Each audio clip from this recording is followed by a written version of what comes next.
आप सभी का स्वागत है हमारे YouTube चैनल चिनिया क्लासेस पर। तो आज अपने पढ़ेंगे राजस्थान आर्थिक समीक्षा 2021-22 के अंतर्गत कृषि, परिवहन, चिकित्सा और निर्यात से संबंधित परीक्षा उपयोगी महत्वपूर्ण तथ्य है, क्योंकि ये वो तथ्य है जो बार बार आगामी परीक्षाओं में पूछे जाएंगे। तो बहुत ही उपयोगी और महत्वपूर्ण क्लास रहने वाली है। क्लास को एक बार शुरू से अंत तक पूरा देख लें ताकि आपके आर्थिक समीक्षा से संबंधित जितने भी परीक्षाओं में प्रश्न पूछे जाते हैं वो अच्छे से क्लियर हो सके। वीडियो को लाइक कर दें, अधिक से अधिक शेयर कर दें, और यदि आप चैनल पे पहली बार पधार रहे हैं तो चैनल को सब्सक्राइब कर लें, घंटी अवश्य दबा दें और हमसे जुड़े रहें ताकि आपको इसी प्रकार की उपयोगी और नवीनतम जानकारियाँ चैनल के माध्यम से समय समय पर आपको उपलब्ध होती रहे। तो शुरू करते हैं आज की अपनी क्लास, आर्थिक समीक्षा 2021-22। तो सबसे पहले आपको ये जानकारी होनी चाहिए कि आर्थिक समीक्षा है वो किसके द्वारा जारी की जाती है। ये भी प्रश्न बार बार पूछ लिया जाता है परीक्षाओं में। तो आर्थिक एवं सांख्यिकी निदेशालय, सांख्यिकी विभाग, राजस्थान, जयपुर के द्वारा आर्थिक समीक्षा पेश की जाती है। सबसे पहले अपने पढ़ेंगे सकल राज्य घरेलू वृद्धि कितनी हुई है स्थिर मूल्य के प्रचलित मूल्यों के अंतर्गत। तो यदि अपने स्थिर मूल्य है जिसका आधार वर्ष 2011-12 है उसके अंतर्गत बात करें तो ये जो वृद्धि है वो रही है 11.04, और प्रचलित मूल्य के अंतर्गत बात करें तो 18.04। ये वो फैक्ट है जिसको आप नोट डाउन करके रख सकते हो। डेफिनेट एग्जाम में किसी न किसी एग्जाम में बिल्कुल पूछा जाएगा।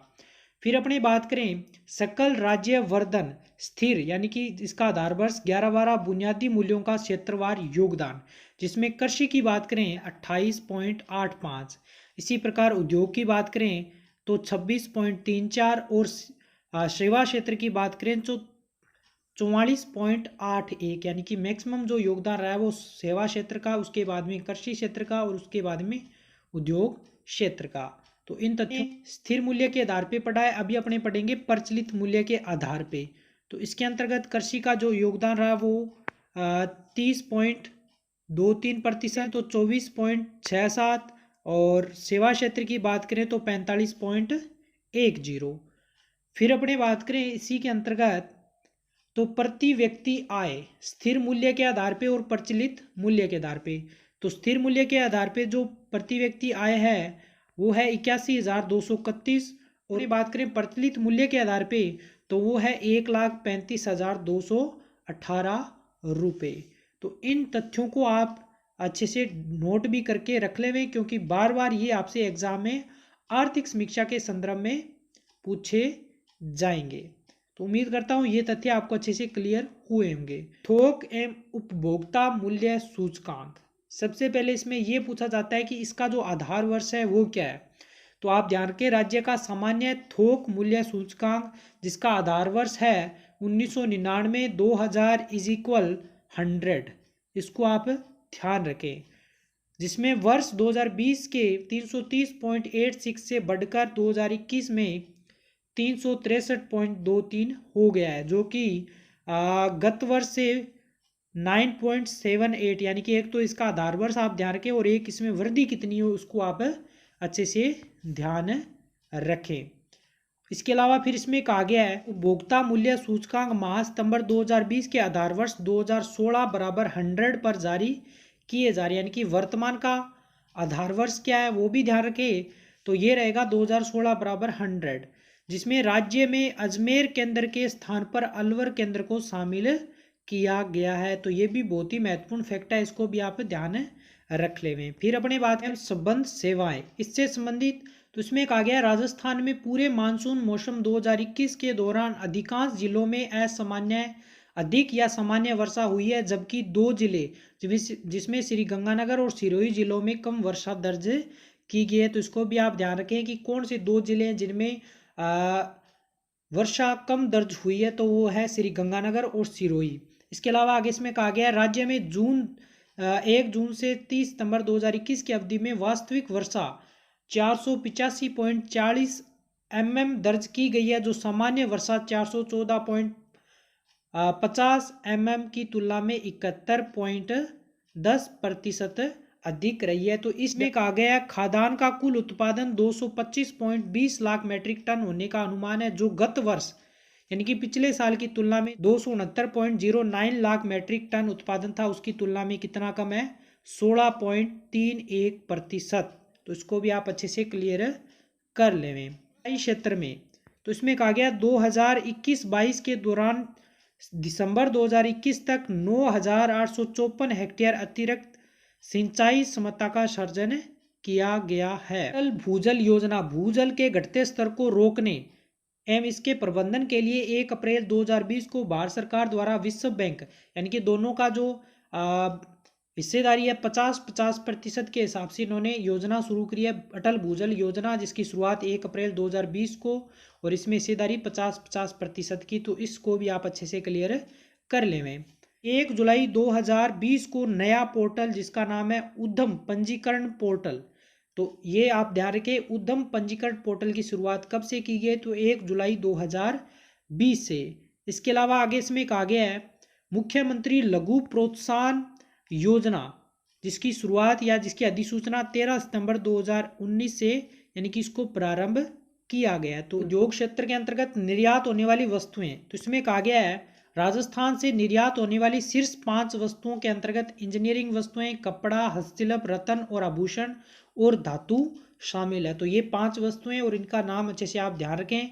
इसमें कहा गया 82 विभिन्न प्रकार के खनिज के भंडार है राजस्थान में, जिसमें से 57 का खनन वर्तमान में किया जा रहा है। आगे इसमें कहा गया राजस्थान सीसा और जस्ता, एएसक, सेलेनाइट और वोलस्टोनाइट का एकमात्र उत्पादक है, और देश में चांदी, कैल्साइट और जिप्सम का लगभग संपूर्ण उत्पादन राजस्थान में होता है। तो इसको भी आप अच्छे से क्लियर कर लें कि राजस्थान में या राजस्थान का कौन से धातुओं पे के उत्पादन में एकाधिकार स्थापित है। तो ये भी आप अच्छे से देख सकते हो। न्यूनतम मजदूरी की दरों को संशोधित कर 252 यानी कि अकुशल, अर्धकुशल, कुशल और उच्च कुशल के लिए जो मजदूरी है वो बता रखी है 252, 264, 276, 326 प्रतिदंड दिया गया, जो 1 जुलाई 2000 से प्रभावी है। तो इसको भी आप अच्छे से ध्यान रखें। फिर देखिए इसमें कहा गया है आगे मुख्यमंत्री युवा संबल योजना, जिसकी शुरुआत 1 फरवरी 2019 को की गई है। इसके अंतर्गत पुरुष के लिए 3000, महिला, ट्रांसजेंडर और विशेष योग्यजन व्यक्तियों के लिए 3500 का बेरोजगारी भत्ता प्रतिमाह अधिकतम 2 वर्षों तक या जब तक वे निर्धारित नियोजित या स्वरोजगार प्राप्त नहीं कर लेते तब तक इनको दिया जाएगा। फिर अपने बात करें इसमें अन्य क्या कुछ फैक्ट दे रखे हैं, तो इसमें कहा गया है रोजगारी भत्ता प्राप्त करने के लिए अनिवार्य रूप से सरकारी विभागों में कम से कम 3 महीने के कौशल प्रशिक्षण के बाद 4 घंटे की दैनिक इंटर्नशिप करनी होगी। इसके अलावा भत्ता राशि में 1000 रुपये पुरुष यानी कि पुरुष को अब 4000 रुपये और महिला, विशेष योग्यजन और ट्रांसजेंडर को 4500 रुपये इसके अंतर्गत दिए जाएंगे। फिर देखिए आगे इसमें कहा गया है ऊर्जा की अधिस्थापित क्षमता है वो बढ़कर अब 2021 दिसंबर 2021 तक 23,321.40 मेगावाट हो गया। तो बहुत ही महत्वपूर्ण फैक्ट है, इसको भी आप ध्यान रखें। इसके अलावा इसमें कहा गया मार्च 2017 में राज्य में ऊर्जा उपलब्धता 6,922 करोड़ यूनिट थी, जो मार्च 2021 तक बढ़कर 8,561 करोड़ यूनिट हो गई है। आगे इसमें कहा है राज्य सरकार ने दिसंबर 2021 तक 43,201 गाँव का विद्युतीकरण कर दिया है। तो 43,201 गाँव का विद्युतीकरण 2021 दिसंबर तक कर दिया गया है। राज्य में दिसंबर 2021 तक कुल 9228.70 मेगावाट क्षमता के सौर ऊर्जा संयंत्रों को स्थापित किया गया है। तो इसमें प्रति 100 वर्ग किलोमीटर क्षेत्र पर सड़कों का जो घनत्व है वो 79.6 किलोमीटर यानी कि 79.76 किलोमीटर प्रति 100 किलोमीटर के अंतर्गत सड़क जो गंतव्य है वो है। इसके अलावा भारत की बात करें राष्ट्रीय स्तर पर जो गंतव्य है सड़क गंतव्य है वो 161.71 किलोमीटर है। तो यहाँ से भी बार बार परीक्षाओं में प्रश्न पूछे जाते हैं, तो इसको भी आप अच्छे से ध्यान रखें। फिर आगे इसमें बता रखा है प्रधानमंत्री आवास योजना ग्रामीण योजना, जिसकी शुरुआत 20 नवंबर 2016 को की गई है। तो सूचना एवं प्रौद्योगिकी संचार क्षेत्र के अंतर्गत तो 13 सितंबर 2019 को जन सूचना पोर्टल की शुरुआत की गई है, 13 सितंबर 2019 को। और फिर अपने बात करें इसमें कहा गया कैलेंडर वर्ष 2021 के दौरान 220.24 लाख,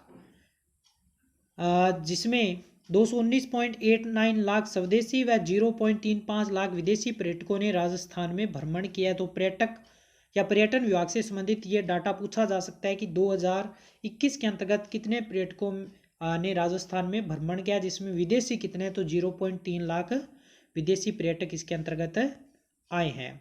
फिर अपने बात करें तो चिरंजीवी स्वास्थ्य बीमा योजना, जिसकी शुरुआत 1 मई 2021 को की गई है, चिरंजीवी स्वास्थ्य बीमा योजना।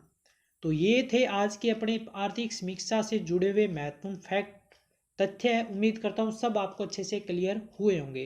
वीडियो को लाइक कर दें, अधिक से अधिक शेयर कर दें। इसके अलावा ये आपको पूरा पीडीएफ चाहिए तो वीडियो के डिस्क्रिप्शन में हमारे टेलीग्राम ग्रुप चीनिया क्लासेज का लिंक मिल जाएगा, आप ज्वाइन कर लें, या फिर टेलीग्राम पर जाइए सर्च कीजिए चीनिया क्लासेज, ज्वाइन कर लें। वहाँ पे आपको पूरा ये पीडीएफ मिल जाएगा, आप अच्छे से और क्लियर कर सकते हो, क्योंकि ये वो डाटा है या ये वो आंकड़े जो बार बार आगामी जितनी भी परीक्षा होंगी सब में पूछे जाएंगे। तो चैनल को सब्सक्राइब कर लें, हमसे जुड़े रहें, ताकि आपको इसी प्रकार की उपयोगी क्लासेस समय समय पर आपको उपलब्ध होती रहे। तो मिलेंगे नई वीडियो में नई जानकारी के साथ, तब तक धन्यवाद।